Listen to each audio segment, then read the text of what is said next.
Start. Penuhi panggilan Kejaksaan Agung, mantan Mendikbudristek Nadiem Makarim jalani pemeriksaan selama 9 jam.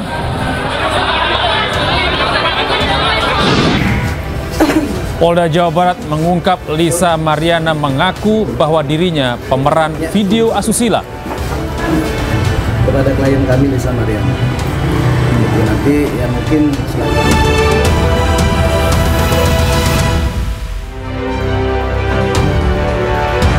Halo, selamat malam pemirsa. Menemani waktu istirahat Anda, kami awali Anyus Malam dengan informasi viral tren joget pacu jalur yang mendunia disalahartikan oleh sejumlah pemuda di Lampung. Akibat melakukan aksi berbahaya dengan menari di atas mobil di ruas jalan tol, sejumlah pengemudi mobil ditangkap. Bersama saya Gede Satria, inilah Anyus Malam selengkapnya untuk Anda.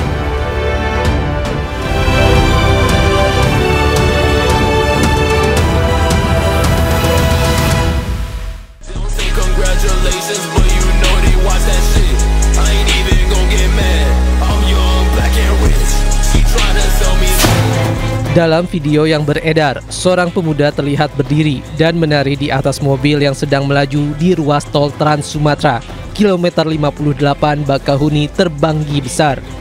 Pemuda di Lampung itu berdalih ikuti tren viral tarian pacu jalur, namun caranya salah. Mereka bergaya bak bocah di depan perahu kayu dengan menggunakan mobil di jalan tol. Bukan menghibur, aksi itu justru membahayakan diri sendiri dan pengguna jalan. Satuan PJR Ditlantas Polda Lampung mengamankan 3 orang yang terlibat. Yang pertama mereka menyampaikan iseng, ya karena lagi viral ya video aura itu mereka juga pengen ikut viral juga. Ternyata apa yang mereka lakukan tidak sesuai dan membahayakan negara lain maupun dia juga. Kami memohon maaf sebesar-besarnya kepada masyarakat Lampung dan Ditlantas Polda Lampung atas keliruan kami yang membahayakan pengguna jalan lain, dan kedepannya kami akan kooperatif berlalu lintas dan berjanji tidak akan mengulangi kesalahan kami lagi. Selain membuat video permohonan maaf dan menerima sanksi tilang, ketiganya dijerat pasal 283 Undang-Undang Lalu Lintas dengan ancaman hukuman kurungan 3 bulan atau denda maksimal Rp750.000. Pemirsa, truk yang mengangkut 20 orang di Toraja, Sulawesi Selatan terguling. Akibatnya 8 orang tewas.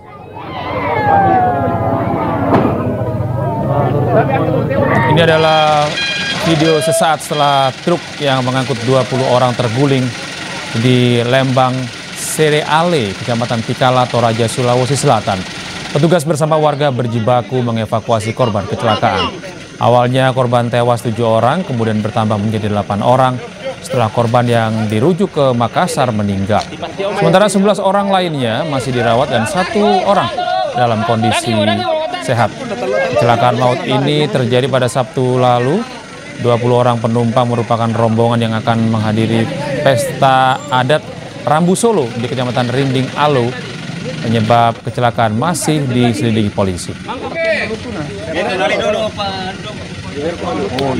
Dari korban laka yang ada di sini tercatat ada 8 orang meninggal dunia, 11 luka-luka dan satunya tidak ada luka karena yang saat ini dia sebelum kejadian langsung lompat.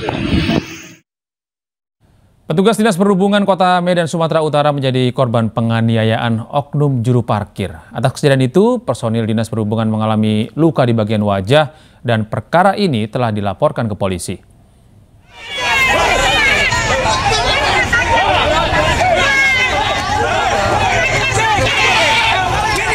Video bentrokan antara personil Dinas Perhubungan Kota Medan dengan sejumlah pria diduga juru parkir viral di media sosial. Bentrokan berawal saat sejumlah petugas Dinas Perhubungan Kota Medan melakukan penertiban parkir liar.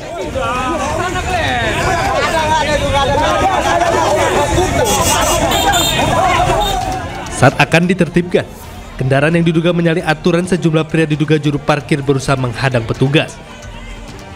Saling dorong sempat terjadi hingga akhirnya 2 personel Dishub yang melakukan penertiban dianiaya oknum jukir. Aksi pemukulan tersebut, salah seorang personel Dishub harus dirawat di Rumah Sakit Umum USU. Melakukan penggembosan, kita dihalangi sama sejumlah petugas pikir. Kita dihalang lagi sampai kita diginiin, didorong-dorong, baru ada teman saya yang kena pukul. Yaitu teman dari patroli juga, Erik Ginting, dan sekarang diopname. Kasus pemukulan personil di Sub Kota Medan tersebut kini sudah dilaporkan ke Polsek Medan Timur. Dari Medan, Sumatera Utara, Aminur Rasid, Ainus melaporkan. Di Palembang, Sumatera Selatan dianiaya karena dituduh mencuri oleh tetangganya sendiri. Aksi penganiayaan ini telah dilaporkan korban ke polisi.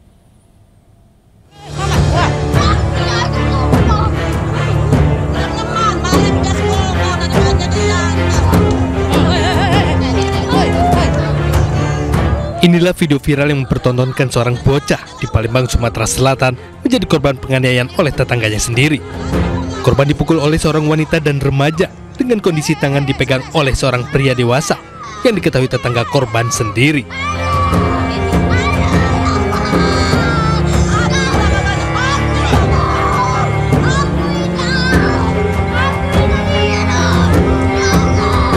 Korban berteriak meminta ampun dan menangis agar tidak dianiaya. Korban mengalami luka lebam di kepala dan luka lecet di kaki akibat dianiaya tetangganya sendiri. Korban diketahui masih berusia belasan tahun ini dituduh mencuri bawang oleh pelaku. Dituduh maling bawang, Pak. Padahal? Dari kate barang tuh, kate. Dia tidak maling tidak. Anak kita posisi lagi main di situ. Iya, lagi main. Dia nih lagi ke pasar sama neneknya, dijemput, diajak balik ke rumah. Sampai rumah langsung di ini kan. Digebuknya gitu. Siapa yang mukulin itu? Emaknya sama anaknya. Nah, yang ada lanang sikau itu siapa? Itu tetangganya itu, Pak. Atas kejadian tersebut, korban bersama orang tuanya telah melaporkan kejadian penganiayaan itu ke Mapolda, Sumatera Selatan. Dari Palembang, Sumatera Selatan, Muhammad David Ainis melaporkan. Pemirsa, 12 wanita muda ditangkap polisi usai terlibat sindikat penjualan bayi ke Singapura. 6 bayi yang hendak dijual ke Singapura bisa diselamatkan. Total ada 12 orang wanita muda diamankan di Reskrimum Polda Jawa Barat karena terlibat tindak pidana perdagangan orang atau TPPU. Tersangka SH atau SLH beserta rekan-rekannya selanjutnya digelandang untuk pemeriksaan. Saat penggerebekan ini, polisi juga menyelamatkan 6 balita, di mana 5 balita dari Pontianak, Kalimantan Barat, dan 1 balita dari wilayah Tangerang. Rencananya ke-6 balita hendak dijual di Singapura. Kasus bermula saat polisi mendapatkan laporan terkait penculikan anak. Setelah dilakukan pengembangan baru, polisi mengungkap kasus ini, di mana masing-masing tersangka memiliki peran berbeda. Malam ini kita telah berhasil mengamankan sindikat perdagangan bayi internasional. Kita mengamankan 12 tersangka, yang dimana inisial SH atau LSA dan kawan-kawan. Jadi dari para tersangka ini kita berhasil mengamankan bayi 5 orang di Pontianak yang rencananya akan dikirimkan ke Singapura dan sudah dilengkapi dengan dokumen. Saat ini polisi terus melakukan pengembangan terkait penjualan bayi, di mana Polda Jabar sudah berkoordinasi dengan Interpol untuk melacak jaringan penjualan bayi di Singapura. Dari Bandung, Jawa Barat, Mujib Praitno, Ainus melaporkan. Pemirsa, razia patuh dengan Sandi Patuh Nala tahun 2025 digelar di berbagai daerah. Di kawasan Menteng, Jakarta Pusat, 3 orang ibu-ibu protes karena mobilnya diderek karena parkir di bahu jalan. Sedangkan di Banten, puluhan pelajar yang baru masuk sekolah di Cilegon, Banten terjaring petugas karena melanggar lalu lintas. Sedangkan sejumlah kendaraan anggota Polresta Bengkulu terjaring razia patuh karena tidak memiliki kelengkapan.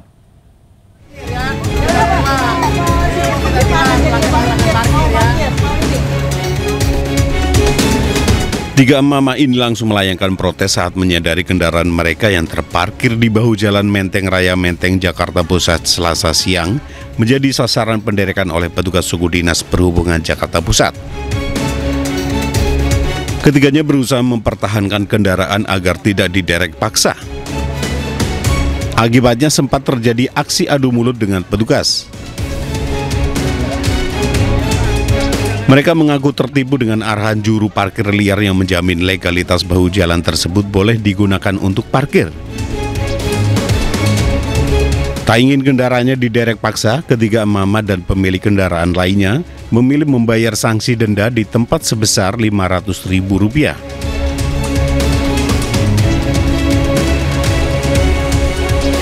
Di tengah operasi Patuh Maung 2025, petugas langsung memberhentikan satu persatu kendaraan sepeda motor yang sedang melintas di kawasan Bundaran Simpang 3 Landmark, Kota Cilegon.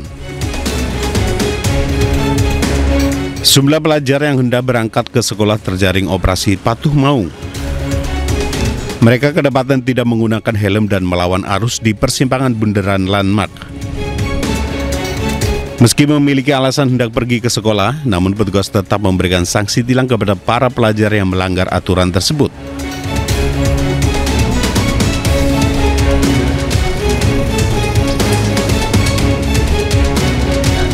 Tak hanya menyasar kendaraan milik masyarakat, razia patuh dengan sandi Patuh Nala tahun 2025 juga menyasar kendaraan roda 2 dan roda 4 milik anggota Polresta Bengkulu. Satu persatu sepeda motor milik anggota yang terparkir di Polresta diperiksa oleh anggota Satlantas bersama Propam.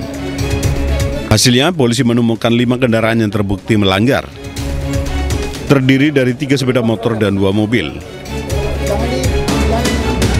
Sepeda motor milik anggota tersebut tidak memiliki plat nomor dan kelengkapan lainnya. Sedang mobil yang terjaring kedapatan menggunakan knalpot brong. Kendaraan milik anggota tersebut langsung dikenakan sanksi tilang. Selain itu, pemiliknya juga dikenakan sanksi teguran. Razia ini dilakukan untuk memastikan seluruh personel taat berlalu lintas sebelum digelarnya operasi Patuh Nala ke masyarakat. Operasi Patuh Nala 2025 sendiri akan berlangsung selama 14 hari hingga tanggal 27 Juli 2025 mendatang. Kegiatan akan menyasar seluruh bentuk pelanggaran lalu lintas di jalan raya. Pemirsa, seorang pemotor sekaligus petugas PLN menjadi korban kecelakaan tabrak bus di Bangkalan, Jawa Timur. Korban berhasil selamat meski mengalami luka berat.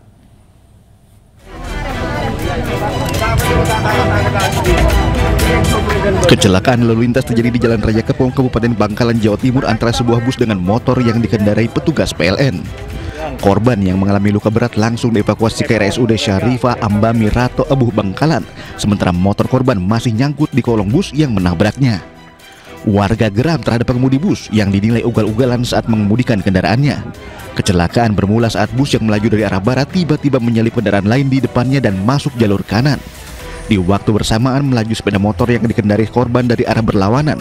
Tabrakan adu depan pun terjadi hingga motornya masuk ke kolong bus. Meski korban selamat, namun korban mengalami luka patah tulang tangan serta kaki kanannya. Sementara pengemudi bus dan kendaraannya kini sudah diamankan pihak kepolisian. Dari Bangkalan, Madura, Taufik Syahrawi, iNews melaporkan. Pemirsa, kebakaran hebat terjadi di kawasan padat penduduk di Kabupaten Tuban, Jawa Timur. Kebakaran melanda sebuah rumah produksi kue di Kelurahan Kebonsari, Kabupaten Tuban, Jawa Timur. Api diduga berasal dari proses isi ulang gas portable yang dilakukan terlalu dekat dengan kompor. Ledakan gas terjadi dan langsung memicu kebakaran hebat. 1 orang karyawan terpaksa dilarikan ke rumah sakit setelah mengalami luka bakar ringan akibat ledakan tersebut. 3 unit armada damkar Pos Mako Tuban diterjunkan ke lokasi. Kerugian material dalam insiden ini ditaksir mencapai 65 juta rupiah. Ini punya 2 karyawan, satunya lagi ngerebus air, kemudian satunya ini lagi ngisi refill untuk ini refill diisi dari tabung gas LPG. Nah, pas ngisi refill itu kondisi api di waktu rebus air itu kan menyala. Ini menyambar dari mungkin gas yang diisikan tadi. Akhirnya terjadi ledakan. Pencarian korban longboat tenggelam di Selat Sipora, Kabupaten Mentawai, Sumatera Barat oleh tim SAR gabungan dan masyarakat akhirnya berakhir. Sebanyak 18 orang korban tenggelam berhasil ditemukan dalam keadaan selamat.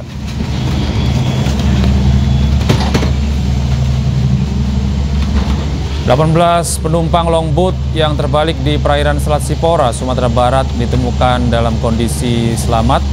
Sebelumnya tim SAR menemukan 17 orang penumpang longboat ditemukan dalam kondisi sehat. Korban terakhir yang ditemukan bernama Gontur dalam kondisi selamat merupakan seorang PNS yang bertugas di PUPR Mentawai, diselamatkan oleh warga di Dusun Mapinang Utara, Mangau-Ngau. Korban langsung dievakuasi ke puskesmas karena mengalami dehidrasi dan kelelahan. Dengan ditemukannya korban terakhir, maka tim SAR berhasil mengevakuasi seluruh korban dan selanjutnya dibawa ke dermaga tua Pejat untuk diserahkan kepada pihak keluarga.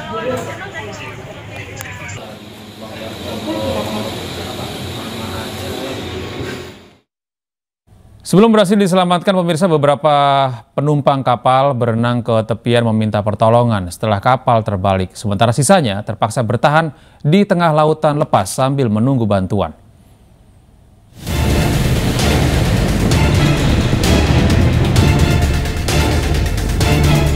Kapal cepat yang mengangkut 18 penumpang terbalik di perairan Selat Sipora, Kabupaten Kepulauan Mentawai, Sumatera Barat, Senin siang. Kapal yang mengalami kecelakaan merupakan bot penyeberangan berukuran 12 meter dengan mesin berkekuatan 40 PK. Tim SAR menduga kecelakaan disebabkan cuaca buruk yang melanda wilayah perairan Kabupaten Kepulauan Mentawai.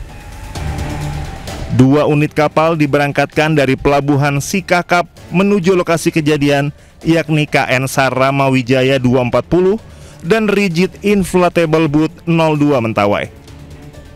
Setelah kapal terbalik, beberapa penumpang kapal berenang ke tepian untuk meminta pertolongan.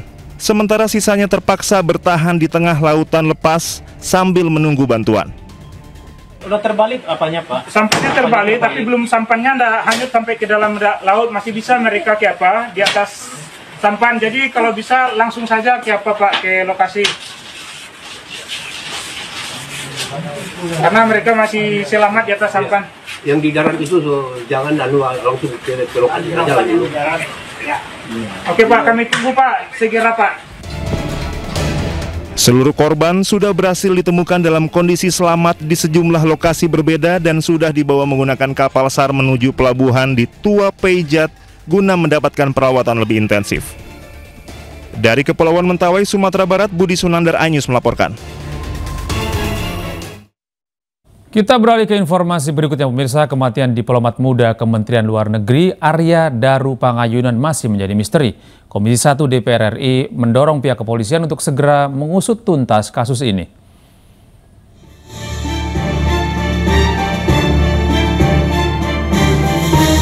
Anggota Komisi 1 DPR RI Tubagus Hasanuddin menyebut ada kejanggalan pada kasus kematian diplomat muda Indonesia Arya Daru Pangayunan di kamar kosnya di Jakarta Selasa 8 Juli lalu. Terkait hal itu, dirinya mendorong pihak terkait segera usut tuntas kasus tersebut. Kalau kita lihat juga meninggalnya cukup mengkhawatirkan, ya, dan menimbulkan banyak pertanyaan, banyak dihubungkan dengan penyelesaian TPPO dan sebagainya. Kita sekarang serahkan saja kepada penyidik polisi. Mudah-mudahan dalam waktu dekat itu diketemukan siapa pelaku pembunuhnya dan kemudian kita tahu motifnya apa. Kini polisi masih selidiki setiap detail barang bukti, termasuk jejak sidik jari pada lakban yang melilit bagian kepala korban. Polisi juga menunggu hasil penyelidikan patologis terhadap organ tubuh korban. Sementara itu, 5 orang saksi sudah diperiksa, termasuk penjaga kos dan istri korban. Usai olah TKP, polisi pastikan tidak ada dokumen dan barang berharga yang hilang. Tidak ada pula indikasi kekerasan pada tubuh korban. Meski demikian, menurut pakar mikroekspresi, Kirdi Putra, korban tidak mungkin bunuh diri, karena kondisi seorang yang bunuh diri tidak akan tertata rapi saat ditemukan. Nggak ujuk-ujuk tiba-tiba selesai gitu aja. Pasti ada bocoran-bocoran kecil, tapi orang nggak ngeh aja biasanya, yang baru nyambung setelah dia bunuh diri.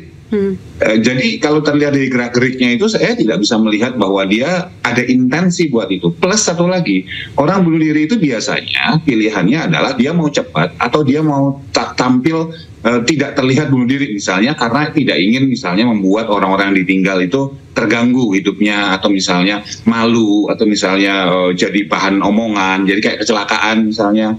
Atau yang satu lagi maunya cepat. Nah, kalau bayangkan bahwa kita melilit, nggak usah pakai lakban deh, pakai tisu gulung aja dililit, itu butuh waktu lama loh dan sulit loh. Dan itu pasti seseknya itu membuat tubuh itu nggak karuan gerakannya. Dan ini masih terbungkus rapi di dalam selimut, rapih juga lakbannya di muka. Buat saya ini sangat kasus yang cukup absurd dan arahnya sebagian besar sudah kecil untuk bunuh diri. Kirdi menambahkan bahwa seseorang akan terlihat dari gerak-gerik kebiasaan sehari-harinya. Jika terlihat janggal, maka akan terlihat ada sesuatu yang sedang dialaminya. Tim Liputan iNews melaporkan. Kejagung menetapkan 4 orang tersangka dalam kasus korupsi pengadaan laptop di era Menteri Nadiem Makarim. Inews Malam akan segera kembali.